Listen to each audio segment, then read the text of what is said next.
ကဲဒီတစ်ခါတော့ကောင်လေးစီအောင်လက်ထပ်တော့မှာပေါ့နော်ဟဲလက်ထပ်တော့မယ်ဆိုပြီးကြည့်လိုက်တာပျော်ဖြူလေးရဲ့ကိုယ်ပေါ်မှာမီးတူးနေတဲ့အမွေတွေကထိုးထိုးတောင်တောင်ထွက်လာပါလေရောအဲ့ဒီမြင်ကွင်းကတကိတ်ကိုမျက်လုံးပြူစရာကြီးပေါ့ဗျာကြောင်လန့်သွားလာပေါ့ဒါပေမဲ့နောက်တစ်စက္ကန့်လေးအတွင်းမှာပဲအဖြိုစင်းလေးကပုံမှန်အတိုင်းပြန်ထွက်သွားပါလေရောအန်သွားစရာကြီးနော်ပထမတော့သူကငါများမားမြင်လာလားမသိဘူးလို့ထင်တာပေါ့သူတို့သမီးလေးကလည်းရှင်ပင်ပန်းနေလို့အမြင်မားတာပါလို့ဖြေရှင်းတာပေါ့အမဲပင်ပန်းနေလို့တဲ့လေအဆုံးမှာတော့ဒီကောင်လေးကသူတို့သမီးနဲ့ပဲညာအိတ်ကကတော့တယ်ဗျာအမွေးတွေမြင်တာတော့ဘာမှမလုပ်ဘူးတဲ့ကဲအမှန်တော့ဘာသိခဲ့လဲဆိုတော့မကြသေးခင်ကမှသူကတောင်ပေါ်မှာမိမလာလေးတယောက်နဲ့တွေ့ခဲ့တာပေါ့သူ့ကိုသူ့မိမဖြစ်စေချင်လို့တဲ့ကောင်လေးကအဲ့ဒီမိမလေးရဲ့အဝတ်အစားတွေကိုချွတ်ယူထားလိုက်တာပေါ့အမဲလေအတင်းအဓမ္မကြီးနော်အဲ့ဒီမိမလေးကိုသူကမင်းငါမိမဖြစ်မယ်ဆိုရင်အဝတ်အစားတွေပြန်ပြည့်မဲလို့ပြောတာပေါ့ဘလောက်တော့အကြံများလဲနော်အဲ့ဒါကိုကြားတော့မိမလေးကလည်းခေါင်းညစ်လိုက်တာပေါ့ခ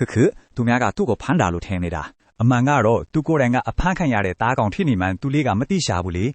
ရှက်စရာကြီးအဲ့ဒီမိမလာလေးကိုမြင်တော့ရွာသားလေးအားလုံးကဟဲ့ဒီကောင်လေးကန်ကောင်လိုက်တာဆိုပြီးအားကြနေကြတာပေါ့ဒါပေမဲ့ဘယ်သူမှမသိဘူးတာအိုဖုန်းကြီးတစ်ပါးပဲဟင်တခုခုတော့မဟုတ်ဘူးဆိုပြီးရိမ့်မိနေတာပေါ့အဲ့ဒီကောင်လေးရဲ့မင်္ဂလာဆောင်နေကြတော့တာအိုဖုန်းကြီးကသူ့ကိုပြောတယ်ဟေးကောင်မင်းယူမဲ့မိမရဲ့ပုံစံအမှန်ကငှက်ကောင်ပဲကွာတဲ့ဂလန့်တာနော်အဲ့ဒါကိုကြားတော့ကောင်လေးကလည်းဟဲ့ဘာဒီလာပြောနေတာလဲသွားစမ်းပါဆိုပြီးမောင်းထုတ်ချင်နေတာပေါ့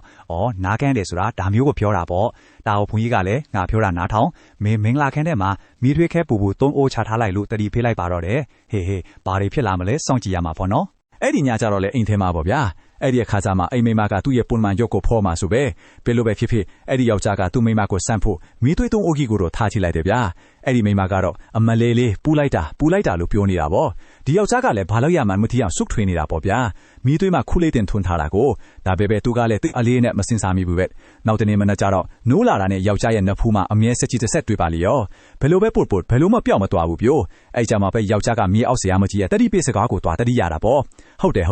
ဒီရက်ပိုင်းသူကန်တက်ခဲ့ညံ့နေတာပဲလို့အဲ့ဒီနောက်ပိုင်းရက်တွေမှာဆိုရွာသားတွေကယောက်ျားရဲ့အိမ်အပြင်မှာမွေလေးတွေကအလိုလိုပေါ်လာတတ်တာကိုတွေ့ကြရတာပေါ့မြေအောက်ဆရာတော်ကြီးကလည်းဟဲ့ဒါကတော့အိမ်မိမလက်ချက်တွေထွက်မှာလို့တန်ပြောတာပေါ့အဲ့တော့လူအုပ်ကြီးကလည်းယောက်ျားရဲ့အိမ်ထဲကိုပြေးဝင်အိမ်မိမကဘာကောင်လဲဆိုတာကိုသိချင်နေကြတာပေါ့ဒါပေမဲ့အိမ်မိမကတော့ဒီလိုဖြစ်လာမယ်မန်ချိုသိပြီးသားဆိုတော့လေရွှေဦးတွေတပုံကြီးထုတ်လာပြီးတော့ဒါလေးတွေကအားလုံးအတွက်လက်ဆောင်မရှင်လူပြောလိုက်တာပဲပြောအဲ့ဒါနဲ့ရွာသားတွေလည်းဘာလို့ဖို့လာမန်းတောင်မိတ်ထားပြီးရွှေဦးတွေကိုလူချက်တာတယောက်တစ်ပေါက်ပဲဗျာအဲ့ဒီညကြတော့လေယောက်ျားကရွှေဦးတွေပိုက်ပြီးအိမ်နေတာပေါ့နောက်တစ်စက္ကန့်မှတင်အန်ဒီရရောက်လာပါတော့တယ်ဗျာသူမိမမှာအမြဲရောင်အမွေတွေနဲ့ပြည့်နေတာကိုတွေ့လိုက်ရတာပဲဒါပေမဲ့မျက်လုံးပွင့်လာတော့သူမိမကဘာမှမဖြစ်သလိုပုံမှန်အတိုင်းပဲဒီလိုဖြစ်နေတာတောင်သူကသူမိမကိုမြေအောက်စီလာတော်ဒီစီခေါ်သွားလိုက်တယ်ဗျာရွာသားတွေလည်းအိမ်မိမကိုကြိုးတွေနဲ့တုတ်ထားလိုက်ကြတာပေါ့ပြီးတော့မီးပုံကြီးမှွေပြီးသူ့ရုပ်မှန်ကိုဖော်ခိုင်းကြတာပေါ့ဗျာနောက်တစ်စက္ကန့်မှတင်အားလုံးကြောင်တောင်ဖြစ်သွားကြတာပေါ့ဗျာ